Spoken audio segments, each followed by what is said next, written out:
as the financial statement ripper. I'm going to go ahead and get started with the check writing application here. This is basically just a .NET application that's bolted on directly to Timberline. So I'm going to go ahead and launch it here.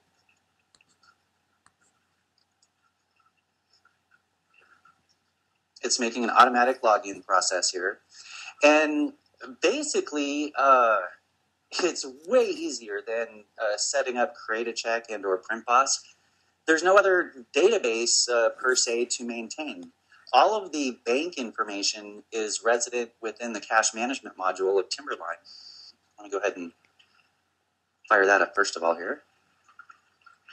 So if I go to set up bank accounts, and I look at my first bank account here under General, that's where we plug in the routing number, the account number, and I think we were contemplating using miscellaneous 1 for something else.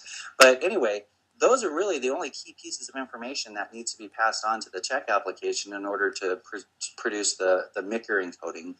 Now, as far as workflow is concerned, this is vastly different than the other two competitors, because what happens is this is directly bolted on and reads the check record within Timberline.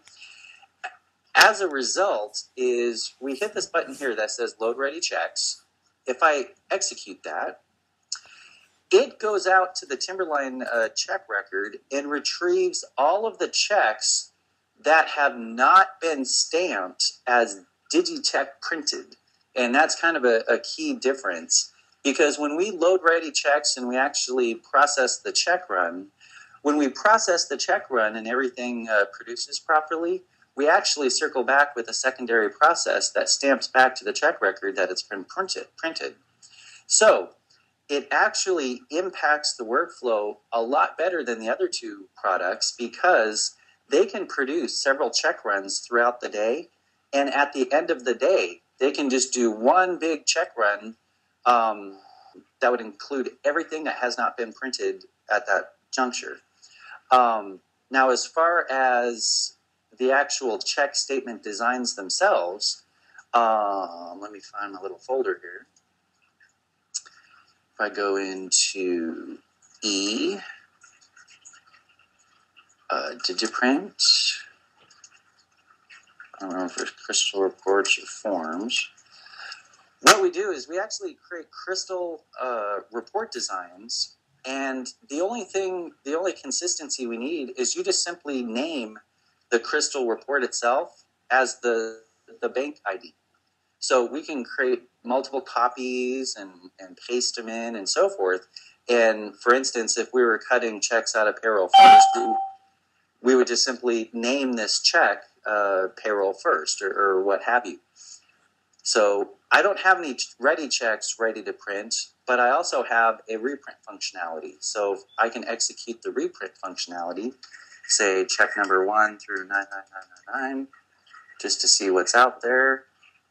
And let's just print a couple specimens here. So I'll go to 24354.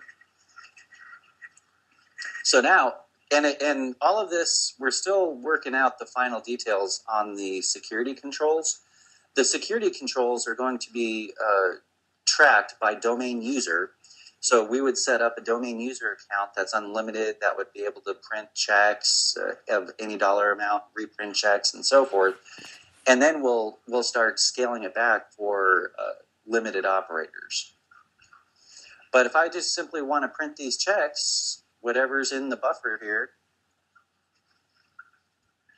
it produces the appropriate check with the MICR encoding and so forth, and bing, bang, boom. Now, we did recently have a question about encrypted signatures, and we can certainly accommodate encrypted signatures because it's just a Crystal report design. So we could drop in a encrypted graphic, and as those of you that know Crystal fairly well, we could even control the graphic based upon check value or what have you. Now, there's a couple other facilities within the digi-check application here. So if I go ahead and close out of my print preview here.